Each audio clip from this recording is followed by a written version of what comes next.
ha hecho bien. Hace oír a los sordos y hablar a los mudos. Inlakesh katanesh maya, kinsikikesh yetel kimak olal. Veglae letano cuyalicton, kakikitan yetel yakuna leoxililopte iglesia. Beichan tank il Jesús usaki kuntul mak kok yetel matutan. Lemau yokel uitane ma tun pactal utan. Tijumpel sikpale kabet chen chikintik lebash yalalo yetel kabet kikitan yetel sasilil. Muy queridos hermanos y hermanas, les saludo con el afecto de siempre y les deseo todo bien en el Señor en este domingo 23 del tiempo ordinario. En la segunda lectura de hoy, continuamos leyendo la carta del apóstol Santiago. Él tiene un estilo muy directo de hablar. Y aquí nos dice que la fe no nos autoriza a hacer diferencias entre personas para tratar mejor a los ricos que a los pobres. Dice, ¿acaso no ha elegido Dios a los pobres del mundo para hacerlos ricos en la fe y herederos del reino que prometió a los que lo aman? El Papa Francisco nos ha estado llamando a ser una iglesia pobre para los pobres. Y creo que no se trata de que los ministros vivamos en la miseria, ni mucho menos todos los cristianos, que también deben ser discípulos de Cristo, sino que se trata de evitar todo despotismo, toda presunción de bienes ante los que no tienen, y de cualquier forma de desprecio a los pobres por ser pobres. Se trata de que ellos tengan su lugar en la iglesia y que la iglesia les ayude a ser sujetos de su propia superación humana integral. Se trata no solo de darles la asistencia inmediata, sino de brindarles promoción humana y de aprender a compartir con ellos en su propio ambiente. Al pobre en general le gusta dar de su pobreza y que la gente de mejor posición social se siente con sencillez a su mesa. Los profetas anunciaban que el Mesías esperado daría vista a los ciegos, oído a los sordos, el caminar a los cojos y el hablar a los mudos, tal como lo dice el profeta Isaías en la primera lectura de hoy. Jesús realizó muchos milagros en los que se cumplieron las promesas de los profetas, pero Él no agotó la sanidad de todos los enfermos, pues la enfermedad es una realidad humana que nunca nos abandonará, pero sus milagros acreditaban su enseñanza, la cual dejaba ya salud y fortaleza en los corazones de los creyentes. Y por otra parte, los milagros siguen ocurriendo hoy en día, para seguir acreditando a Cristo y a su iglesia, que es su cuerpo, muchas veces valiéndose de la intercesión de algún santo del cielo, o alguno de la tierra, o de toda la comunidad cristiana. Pero sabemos que finalmente todo es obra de Dios. La fe nos lleva a creer siempre en el poder de Dios, cuando todo se vea humanamente perdido. Algunos dirán que no necesitan de otro intercesor más que de Cristo, pero esa es una forma de individualismo religioso, y no hemos de olvidar que cada uno de nosotros forma parte del cuerpo de Cristo, que es la iglesia. El Salmo 145, que hoy proclamamos, nos lleva a exclamar: alaba, alma mía, al Señor. El creyente alaba al Señor, pues reconoce que todo lo bueno que acontece viene siempre de Él, en forma natural o en forma milagrosa. Es el Señor quien hace justicia a los oprimidos, quien da pan a los hambrientos y liberta a los cautivos. abre los ojos al ciego, endereza a los que ya se doblan, ama a los justos y guarda a los peregrinos.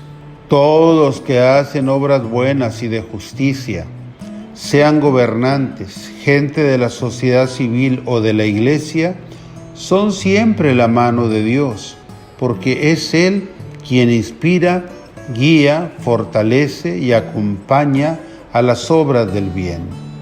En el Santo Evangelio de hoy, según San Marcos, a Jesús le presentan a un hombre sordo y que apenas podía hablar para que lo cure. Es un fenómeno natural que quien no puede oír, aunque no tenga dificultades físicas para hablar, no puede hacerlo o lo hace con torpeza, porque el oído dirige la facultad del habla. Muchos hemos sido testigos de personas que se ponen a cantar la canción que están escuchando en los audífonos a todo volumen, y aunque sean personas que cantan bien, se desentonan por no tener control de su propia voz, ya que no se están escuchando a sí mismos. Tener presente este fenómeno nos puede llevar a una conclusión y reflexión en el sentido de que nunca sabremos dialogar mientras no sepamos escuchar. ¿Cuántos matrimonios creen dialogar cuando uno no escucha al otro o ninguno de los dos escucha al otro? Pues mientras uno habla, el otro está preparando el argumento con el que cree que va a vencer en el supuesto diálogo. Y antes de saber escuchar a los demás, hemos de aprender a escucharnos a nosotros mismos y darnos cuenta quiénes somos y cómo estamos. Porque aunque tú creas que ya te conoces, este autoconocimiento debe actualizarse diariamente para saber cómo se encuentra hoy físicamente, cansancio, enfermedad, etc. Emocionalmente, alegre, triste, entusiasta, animado, desanimado, etc.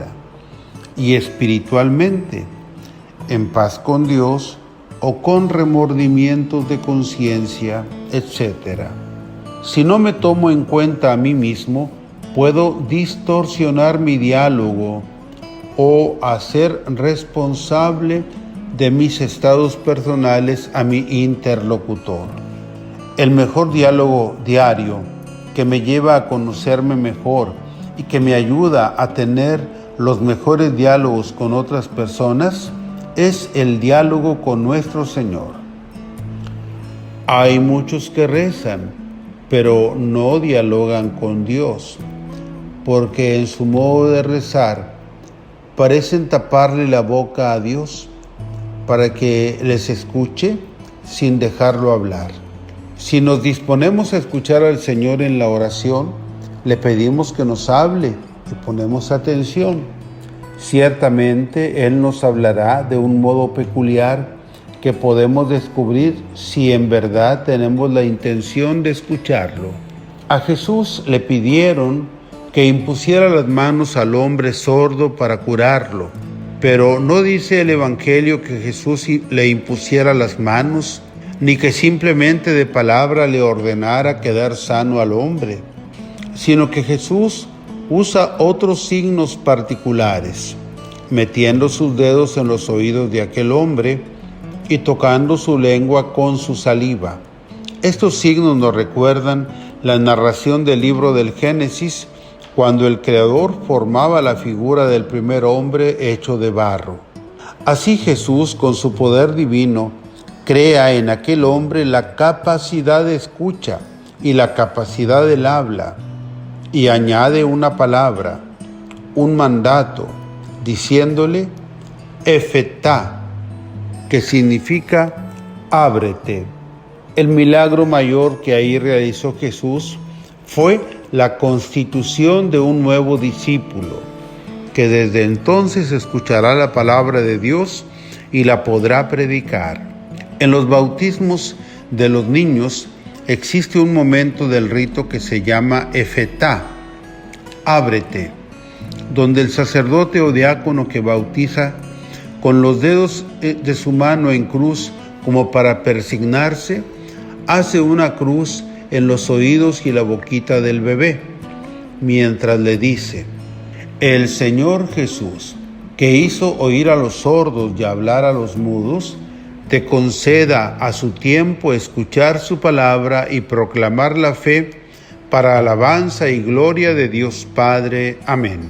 Pues bien, ya es tiempo para todos los jóvenes y adultos bautizados de que escuchemos la palabra y de que proclamemos nuestra fe.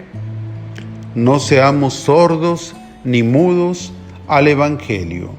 Los días miércoles, jueves y viernes de esta semana que pasó, impuse las manos para ordenar diáconos transitorios cada día a un seminarista en su propia parroquia de pertenencia, y ellos que ya terminaron su formación en el seminario ya están sirviendo, uno en el seminario menor, otro en Chaxinquín y el tercero en una parroquia de Mérida, ejerciendo su diaconado por un tiempo de 6 meses a 1 año, como lo marca el derecho de la Iglesia, para luego ser ordenados presbíteros.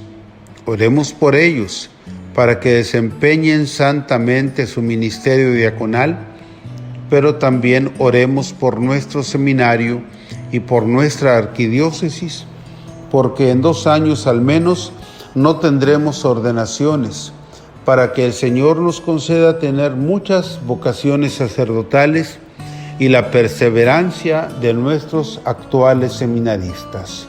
Que tengan todos una feliz semana. Sea alabado Jesucristo.